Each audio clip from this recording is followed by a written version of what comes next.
Greetings, everyone. My name is Stephen Neely. I am your co-host for the 64th virtual Dalcroze meetup, which is crazy and kind of funny, and we're really proud of it, and we think it's fun. And look how many people are here. We've got a really nice crowd for the 64th time we've done this. Today, we've got a really interesting agenda, and we've got a nice crowd of people with us to talk it through. Before we get to all that, though, we have two things that we like to do. One is we're going to do quick breakout rooms and introduce ourselves. And two, we've got a couple quick announcements. So if you've not been here before, the way this works is I'm going to throw you into a breakout room. And once you get to the room, what we would like you to do is to introduce yourself to whoever's in the room. Just take a turn. You need to tell them, ideally, please, if you're willing, tell them your name, where are you located, and who do you teach, or who do you wish you taught, or who do you kind of teach, or who do you hang out with? So any version of that. Where are you located? What's your name? And who do you like to hang out with? Professionally or otherwise. I'm going to call you back in 3 minutes. It's going to go fast, so you don't got a lot of time to schmooze. Wait, hold on. I got another person just joining. That person is joining. Here we go. Ready, set. 3 minutes from now. Catch you in a minute.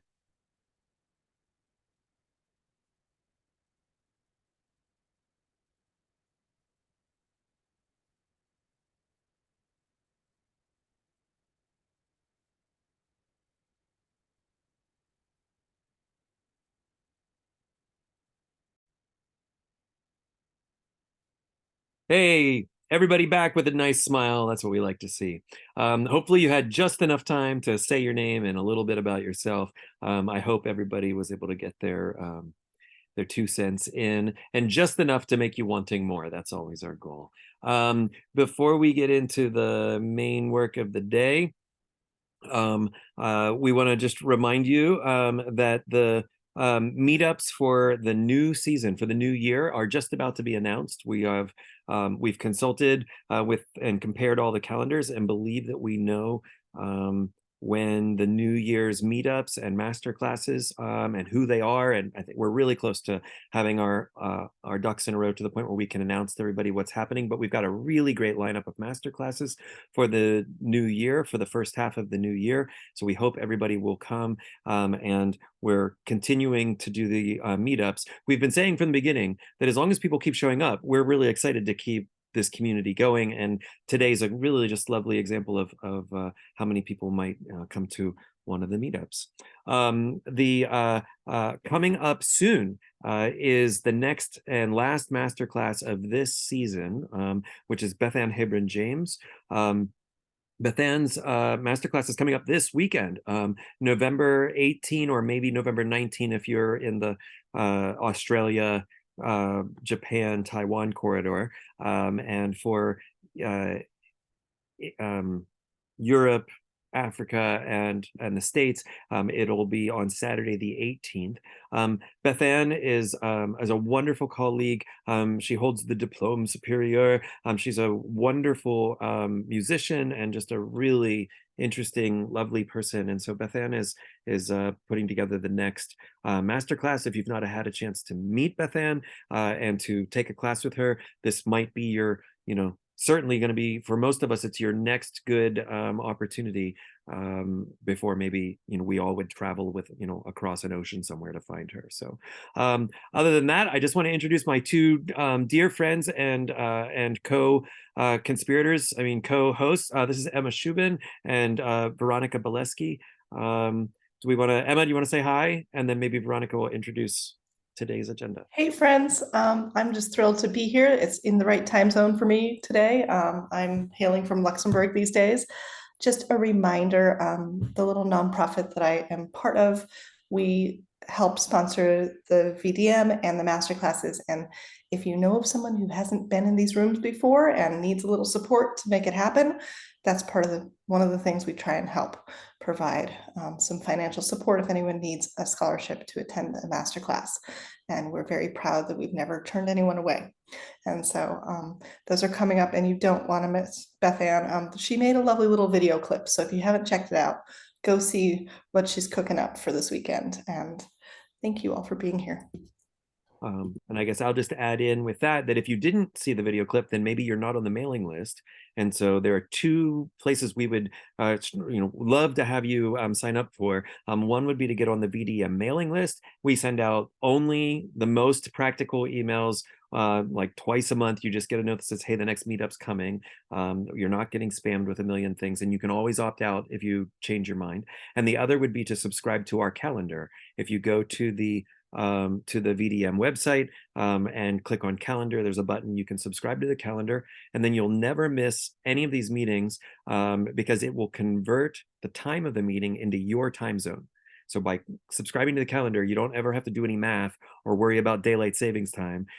You just, because you're on the calendar, it'll always convert it for your time zone. So we encourage everybody to get on both of those lists. Veronica? Hello.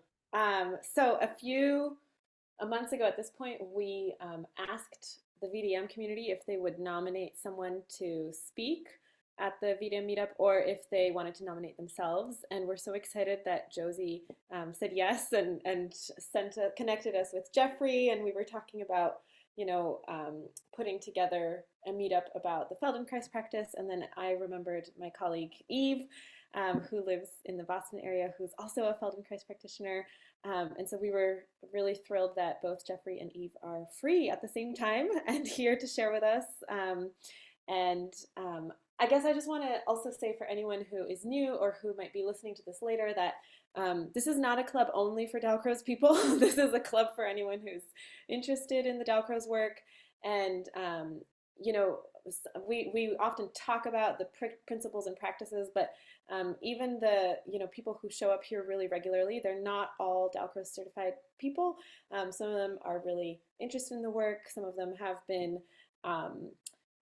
just kind of interacting with it, but have other expertise in other areas off and on. So I just want to say welcome to everybody, and that we're really happy that you're here and you're interested, and we want to hear from all of you. We really believe that everyone has some expertise to share, and that you don't have to have a special piece of paper to say anything about the Dalcroze work and how it has affected you. And I think without further ado, we will hand it over for Jeffrey's 5-minute introduction and then Eve's 5-minute introduction, and then we'll have some time for discussion afterwards. Jeffrey and Eve, I will give you a 1-minute warning. All right, Jeffrey, go ahead. Thank you. Okay, awesome. All right, thank you very much. Thank you, Josie, for inviting me to be here. And thanks everyone for having me. The Feldenkrais method is a form of mindful movement. It's a type of mind-body practice that can help you get in touch with your body and reconfigure old habits that interfere with how you move, how you think, and how you feel. And so I thought we'd just go ahead and do a little mini lesson here so you can see what it feels like in your body. If you would, come to stand wherever you can in your room.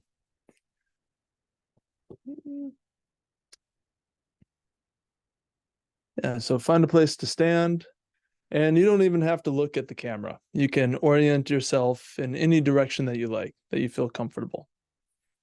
And just go ahead and notice where you are, where your feet are. Where in the room are you? And then wherever you're looking, think that you're on a clock. Like you are on this large clock that's beneath your feet, and you're in the center of that clock. And you are looking forward at 12 o'clock. And if you would please bring your hand up, your arm straight in front of you. Yeah, kind of at shoulder height. And take a look at your hand. And if you would please turn with your right hand to the right. So your arm turns around you and you kind of bring it to point at a different part of the room. And you can just look at it with your eyes and just sense how far to the right is available for you to look. And you can do this once or twice, sensing what is easy for you. What is only the range that is comfortable for you. And then go ahead and mark on the wall, where is that point? Where is it that is comfortable, that you don't have to strain or effort to turn to look there? All right, cool. mark that and come back to front. Bring your arms down. Just rest for a moment. So the way we stand, the way we move is based on our habits, which is based on our history. And in this work, we become aware of what it is that we do and some other options of moving. So if you would please bring your arm back up to 12 o'clock. And keeping your hand at 12 right in front of you, would you look with your head left and return a number of times? Right? You just look with your head to the left, your arm doesn't move. You look to the left and return. Sense the quality of movement. What moves? How much of your neck moves? Do you feel this into your spine, into your feet? All right, pause a moment. You can lower your arm. You can just rest for a moment. And then go ahead and bring your arm back up. And then with your eyes looking to 12 o'clock, your right arm moves out to the right and return. It's a little bit of a different movement for your arm to turn out to the right and return. We are differentiating. We're moving the arm separately from the head. Cool. Arm to the right and return. Just staying within ease, feeling how that moves and shifts your weight over your feet, and then pause a moment. You can bring your arm down. Okay, that was interesting, huh? Where is this headed? What are we going to do next? Go ahead and bring your right arm back to 12. And when you move your right arm to the right as your head moves left, and then return. Do this a number of times softly. There's no need to effort or to impress anyone here. Your right arm can even come a little bit to the left as your head goes to the right. It's just this oppositional movement, softly and gently. All right, go ahead and put your arm down for a moment. Check in with your contact with the floor. Has anything changed between your right arm and your left arm? Or the sense of your right leg and your left? And then if you would please bring your right arm forward to 12. And then go ahead and watch your hand travel to the right, turn to the right, and see how far is easy for you to turn around you. And has something changed in the range or the quality or the ease?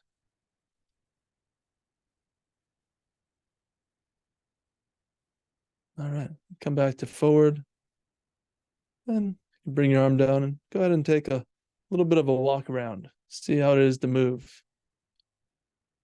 Right leg, left leg, how each foot steps.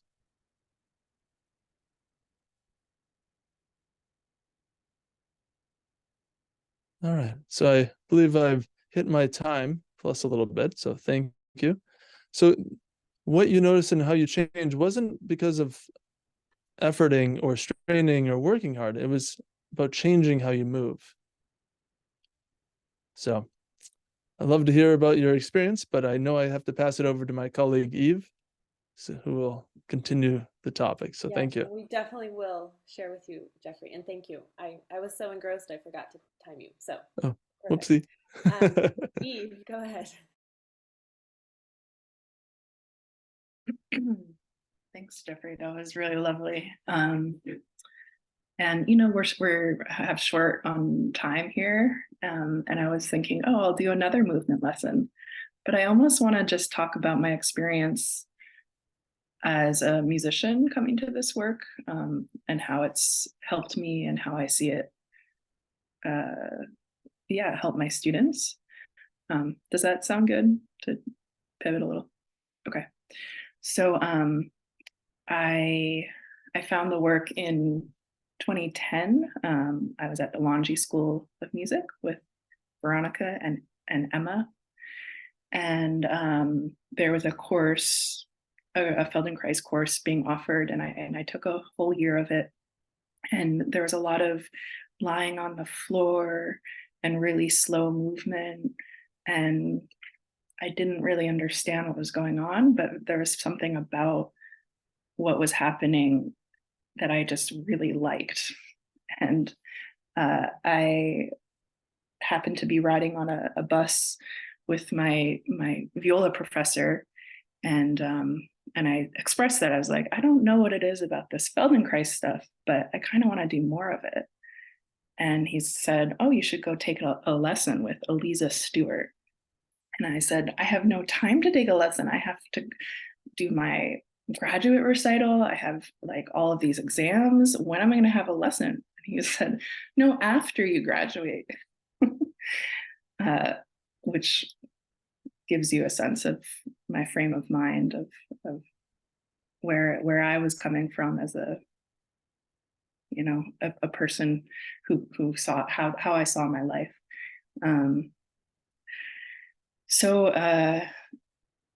Yeah, this woman, Eliza Stewart, is she fast forward, she became the educational director of a training in Boston, and I signed up on a whim.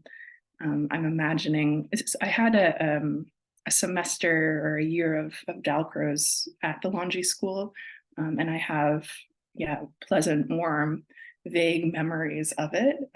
So I'm imagining that folks who go into depth studying Dalcroze kind of have that similar feeling that I had with Feldenkrais, where you just feel like there's something about this that's really resonating and I want more of it. So I signed up for a 4-year training that happened in Boston, and we graduated in 2020 during the pandemic. So I teach online, and I'm sure Jeffrey does as well.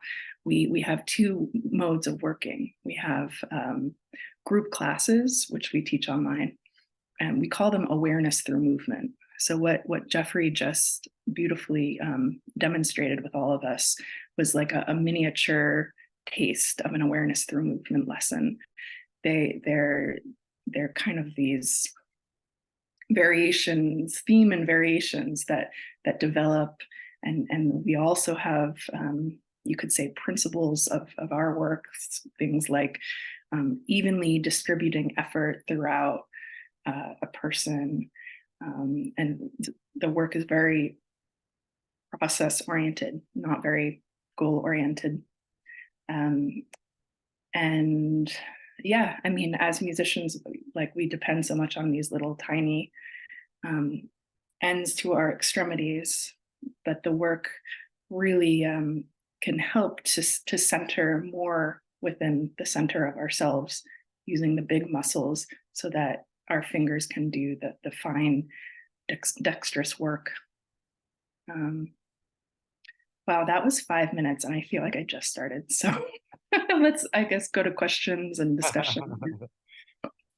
Thank you so much, Eve. And really, we want you to talk more. We just have found that if we like interrupt this little introduction, we actually get a really lovely discussion. So who has comments or questions or reflections?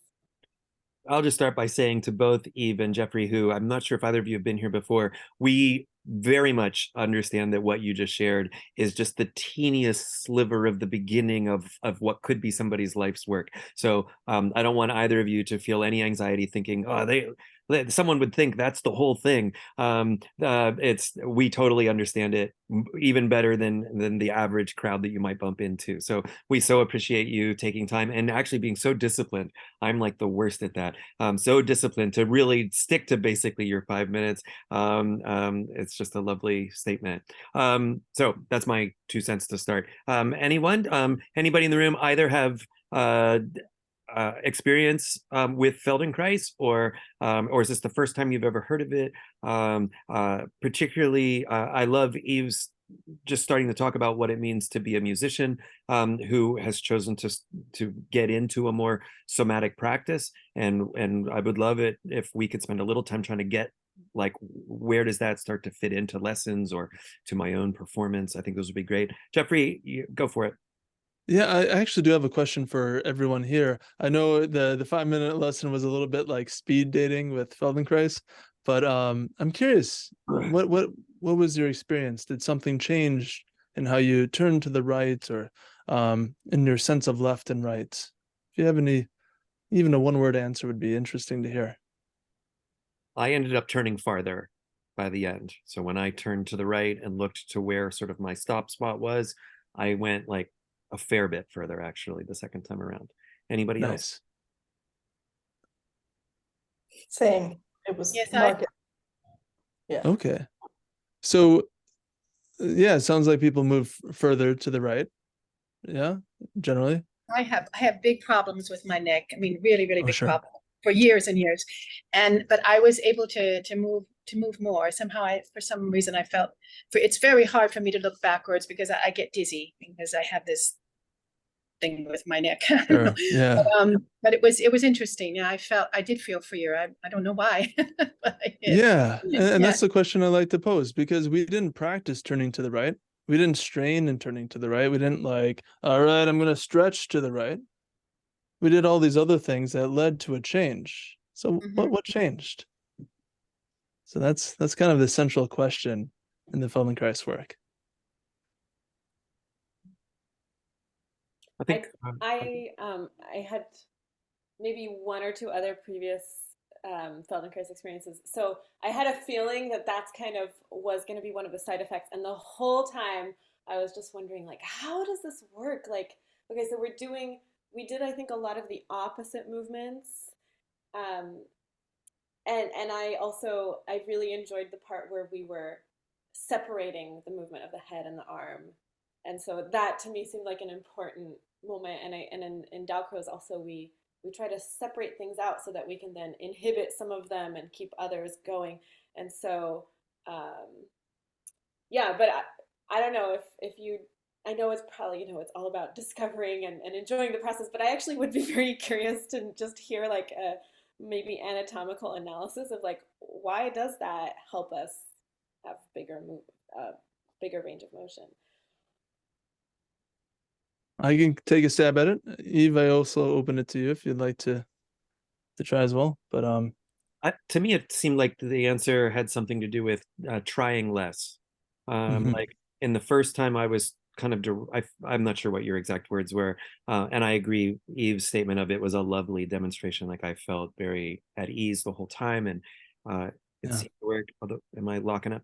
But the first time that I was turning, it was like I had a goal in mind. I'm trying to turn. Where is the Mhm. spot of resistance? So I was trying to Right. like hit the spot and don't go past that spot. Whereas the second, and then we did some things that made me not think about that spot. And so maybe it was just that I Mhm. became more embodied a little bit. I found some new awarenesses, other things that were also happening in my body. And so now carrying that, oh, I'm bigger than just my arm, or I'm bigger, or Mhm. there's more of me than just my head turning and hitting a spot, maybe freed me up in some way. Absolutely. My guess. Yeah. I think that's a really great description of it. It freed you up. Who's the you? How is it that you could be freed? Right? I mean, like the language, I mean, makes sense, right? But like anatomically, what is being freed? Because if it was a matter of just the muscles, right? Like, is it the muscles? Well, maybe it's something more around how your mind puts together the movement. You try this movement, you try that movement, you kind of open up all these different possibilities, and the relationship between the parts, between like the head, the arm, the shoulders, the pelvis, the feet. So yeah, you're pointing there to like a larger image of the self that came into your experience. And so, yeah. Yeah, No, we that's talk a lot about self-image in this work. Like um, Feldenkrais is one of his famous sayings is we act in accordance to our self-image. So if our self-image of ourselves turning is, oh, it only has to do with my head and my arm or playing an instrument, right? Like, okay, my instrument is executed just with my fingers and thinking flute, you know, the air, then that's a very small self-image. And this work helps musicians to, and anyone, to expand their self-image to include more and more parts of themselves, maybe parts that have been buried for whatever reasons. And by including more of yourself, well, you have more options, right? Musically, you have more of a palette of, okay, I can play in lots of different ways because I can use different weights. I can make really light sounds. I can make heavy sounds. I can make ugly sounds. Yeah. So, and that is also an aspect of freedom. And you begin to feel more support for the small muscles from below. You feel the support of your pelvis, your legs, and you know, and that makes things easier as well. But I think Francois, you had something to add? Yes. To me, it was just the fact that you wanted us to do something very simple, slowly, with a kind of a focus, you know, on something really, really simple. It just brings me back to a connection to myself, to a connection to my whole being, not only my body, but listening to my body makes me totally present to what's happening at the moment. And I have maybe like a little bit of childish understanding of, in fact, I have the feeling that my body needs me to be there, to inhabit it, and to be really rooted in my body. And as soon as my body feels listened to, it just relaxes and just gives me more possibilities, more motion, as you said, larger motions and all kinds of that. But to me, it's the connection. It's the connection that makes it happen. And it's almost the same for me with music and sounds. Just to be there and to feel that we are living in this space and that we are living in our house, in our body, makes it already quite different for me. Very That's nice. beautiful. Thank you. Were there other reactions to the exercise? Dorita? Oh, you're muted. You're gonna have to unmute. There you go. There you go. When I work in movement with the Parkinson's clients, I tend to focus on what I call body dynamics. But in Feldenkrais, don't they talk about body effort?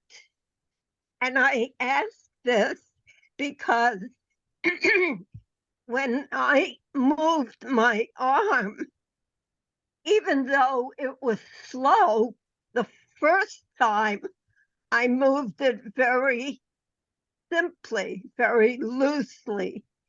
The next time I moved it more stiffly. I used more effort. And I wonder if you can talk a little bit about the Feldenkrais philosophies about movement effort.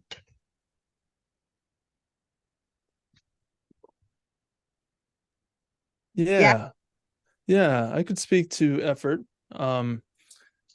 So perhaps everyone here has experienced tension, tight shoulders or stiff back or something like that. So when your muscles are engaged and you feel tense, you are efforting in some sense. And that effort has a cost. Like your mind is thinking about that, executing that. It's using energy to have your muscles tense. Yeah. And so more graceful or easier movement would have less excess tension, right? And so, okay, so we'll put that to the side for one moment. Another piece is when you are tense, your ability to perceive details is also encumbered. It's weakened.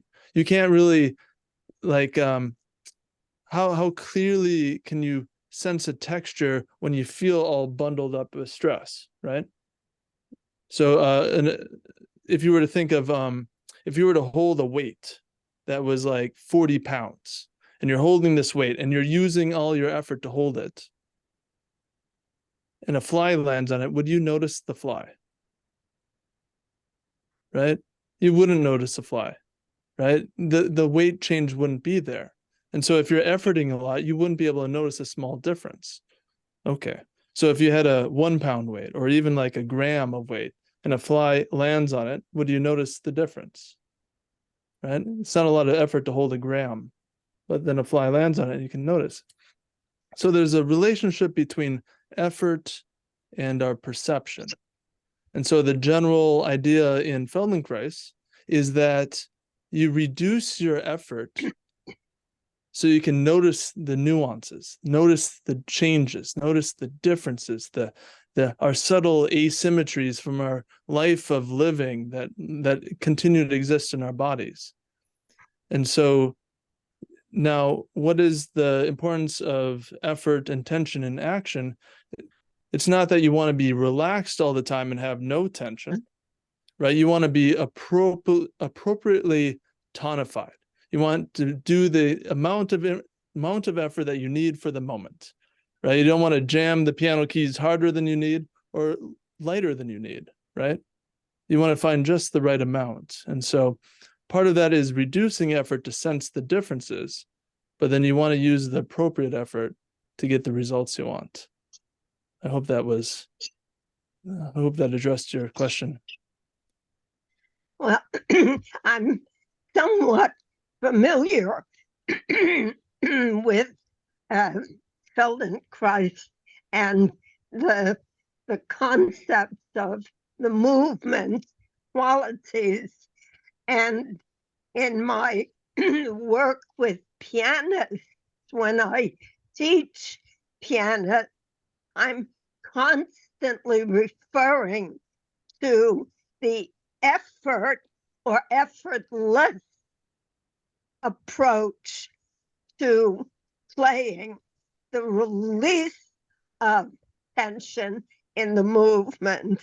And I'm not actually trained in Feldenkrais. I'm a little bit trained in Dalcroze, but I just was curious to bring up the subject of effort, because when I have been working with the Parkinson's patients, so their effort ability is very limited. And I am constantly doing or asking for movement exercises that alternate between heavy effort and light effort, and a lot of the quick response that Dalcroze teaches to the sound of a drum or the sound. So I felt it was important for me to hear your discussion of effort in Feldenkrais. So thank you. Yeah, 100%. It's a very central idea in Feldenkrais, is how can we move effortlessly? And the trouble is, our habits that we live with our whole lives, they basically become invisible to us. And those habits have excess effort in them. So how can we discover the invisible habits that interfere with how we move or how we do what we want to do? And then that we can be more effortless in how we do it. So thank you. Yeah. I'll just chime in that Yeah, please. that the movement lessons that we have called Awareness Through Movement lessons, they create situations wherein effort is reduced. So we have people lie on the ground so that they don't have to even do all of the work of keeping themselves upright in gravity. Like even just sitting here talking to you, where all of our extensor muscles are firing. Otherwise, we would just slump over. So that was a very particular decision by Feldenkrais, whose background, by the way, does come from physics and engineering and judo, and like an Eastern philosophy of non-efforting. So by lying down on the ground, we can really give over, letting go, and use just, as Jeffrey was saying, just like the very, very minimal effort, finding the path of least resistance in our movement. And the metaphor that's coming to mind is like, imagine two people carrying a piano, moving a piano. That would be the analogy for what our everyday life is like. We are moving through the world as if we were two people carrying a piano. And after Feldenkrais, it's like you had 20 people carrying the same piano, right? The weight is the same, but the effort is more evenly distributed throughout the system of systems. Right. That's a great description. I hadn't heard that one. So for both Jeffrey, Eve has participated in some of the work. I don't know if Jeffrey has been in any of the Dalcroze rooms. And then just for anybody who is sort of clicking in, we are so excited to be having this discussion because any of these somatic practices have obvious and relevant overlaps with the work that we do. But a lot of the protocols can be quite different, and some of the goals or the worded goals also can be quite different. So when you're doing your group classes, is there any need to be aware of the person beside you in the group? Or is it we're in a group, but we're all working on ourselves? Can you talk about that a moment? Yeah, it's mostly self-work. Sometimes in training, we will do kind of movement things together where we're rolling around in coordination and unison. But the majority of the work is really inside work with yourself. And that's why it translates well to over Zoom, actually, the classes. Sure. Yeah. Sure. I'd like to add one thing to that real quick, if I could. There's a sort of benefit to that. Oh, that like by having it be sort of internal to the person. Yeah, everyone's in a group, but there isn't a sort of performative aspect.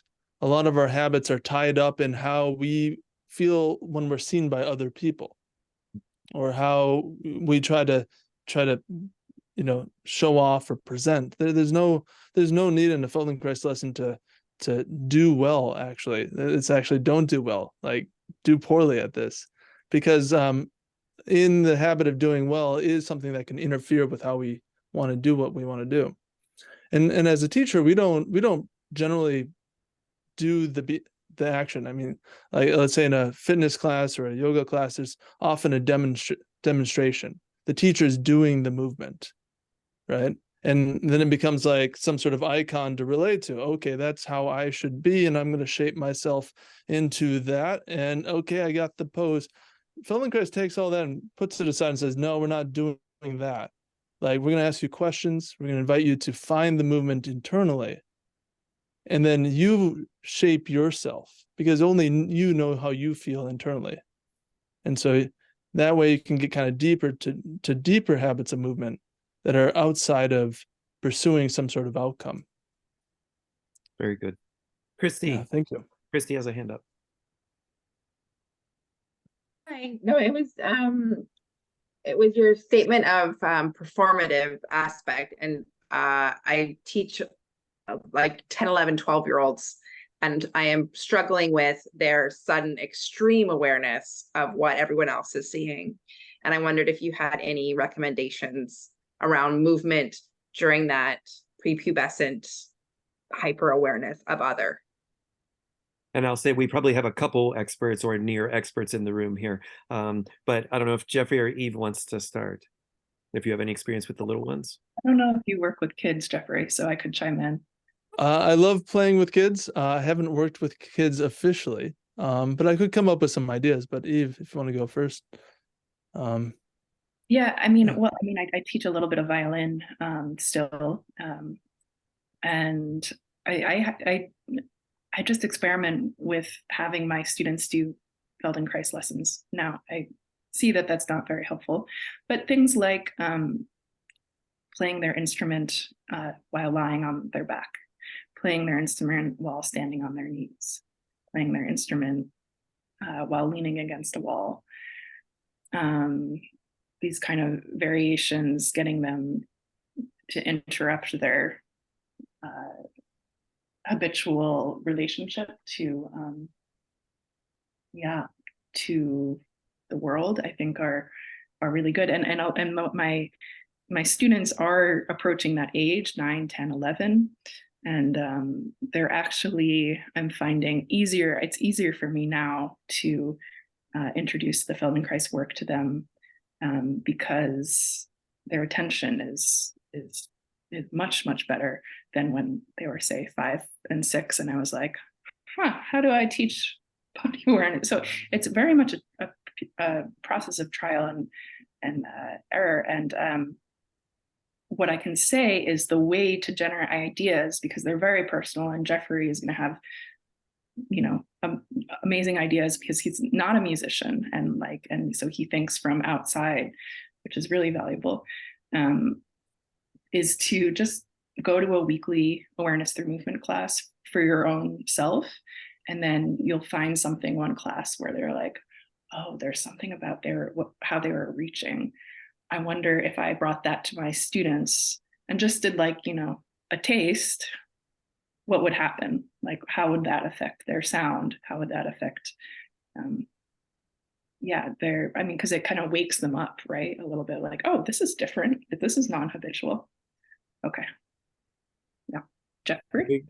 Very good. We could actually, we've had similar discussions to Christy's question in many of the meetups as we think about how we introduce movement to classrooms of students of all sorts of ages.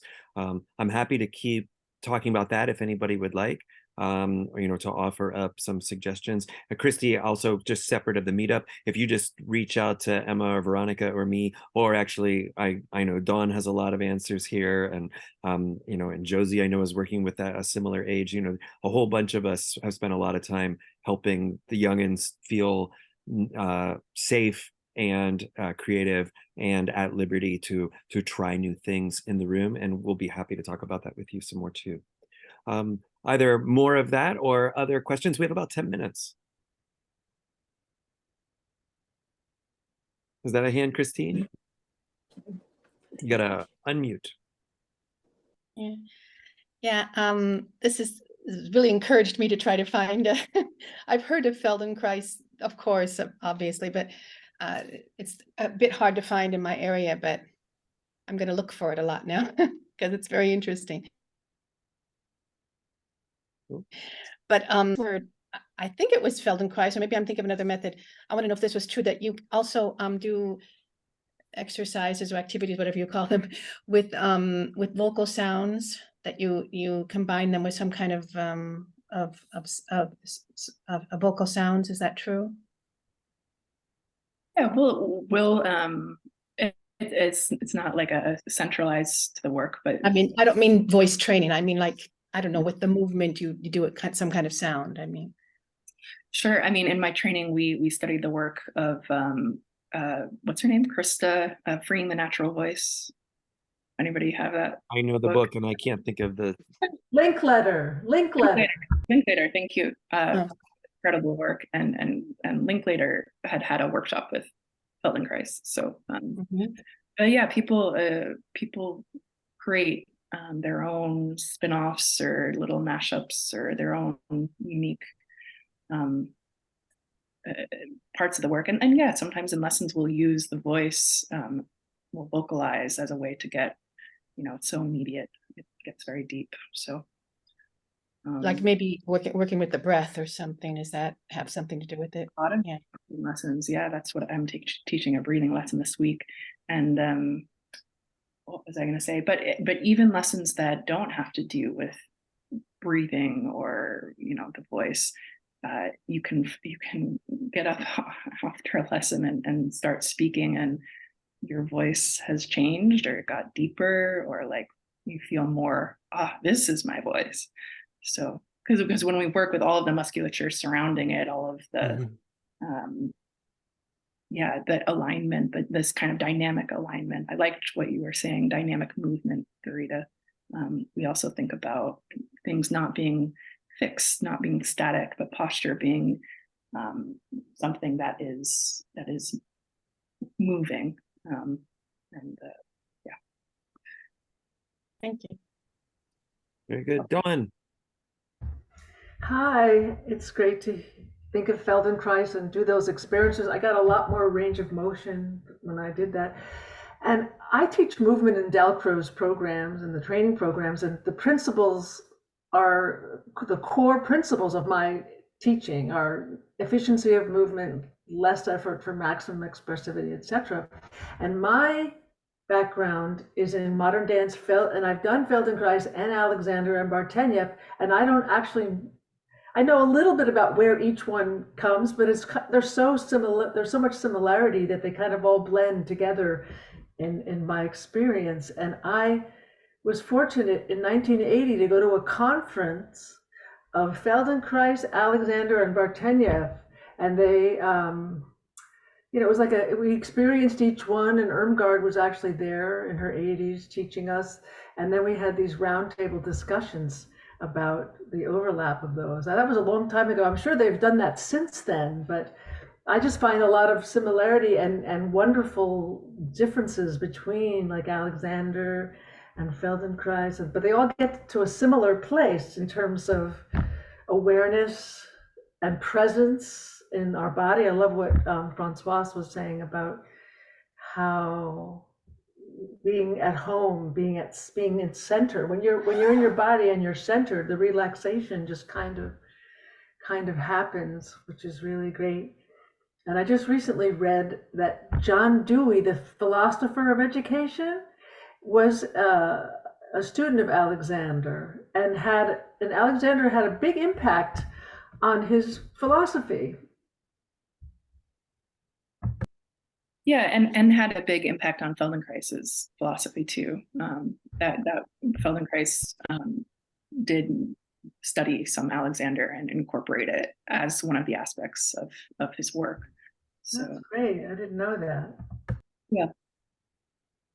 Yeah, and sometimes people ask the difference, and what do I say is that, and this is very generalized, but Alexander tends to be more prescriptive, while Feldenkrais tends to be more exploratory, and different personalities have more attraction to one or the other. Now, that's not true all the time. You can have very prescriptive Feldenkrais and very exploratory Alexander, but broad statement, that seems to be the difference. I've had the opposite experience, which is interesting. I've had a more prescriptive Feldenkrais teacher and a more exploratory Alexander teacher. I think there's a real range of how people approach the teaching. That's what it seems like to me. Absolutely. Yeah. Absolutely. You could go to different teachers in Feldenkrais and have very different experiences. And that's actually a really great quality. It's almost like they bring their own history, their own knowledge and all that. They bring themselves into it. And so different teachers will give you a very different experience and maybe kind of hit on different learning for you. So I recommend having many teachers. We normally, certainly we at Carnegie Mellon, we say the exact same thing about Dalcroze, both that you should assume that every Dalcroze teacher you're going to bump into is going to have could very well have a very different sort of angle on it. Right. Encourage everybody studying with as many different teachers as they can find. We also like to talk about and go find a Feldenkrais teacher and an Alexander teacher and do some yoga and get into these practices. We're getting close to the end of our time. Just in case somebody ends up watching the recording who's coming from outside of either of these communities, I just want to make sure that we've said a couple things just out loud. One is that a central tenet of the Dalcroze work is, I think maybe not exactly the same words, but it seems to me very similar to what we're already discussing today, which is that the body is the first instrument. So we talk about, oh, it's nice that you have a violin, but you realize there's no reason for a violin unless you first know music in your first instrument, in the body. And so all of our traditions, the Dalcroze traditions, involve big body in motion, and a sort of, there is a sort of performativity, but the visual side of it is also not emphasized. And depending on who your teacher is, that's more or less true. But the first is just that you have a deep experience within.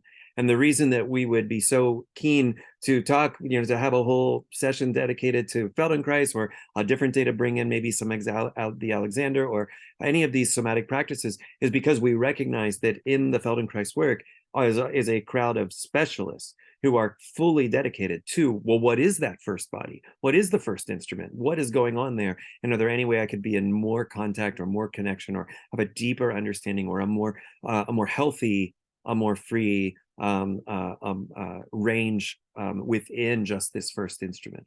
And so we are always so excited to have any overlap at all with the Feldenkrais community, trying to find ways that we could then know something more about our first instrument, which then when we're doing many of our routines, which are in group and are intentionally collaborative, like eye contact and touching and moving in unison and really trying to make all of that happen, how much more effortless, how much more free, how much more authentic could the experience be if I wasn't spending the whole time posing and stressing things that didn't need to be stressed, and tripping over or creating blockages in the room that would really be completely unnecessary.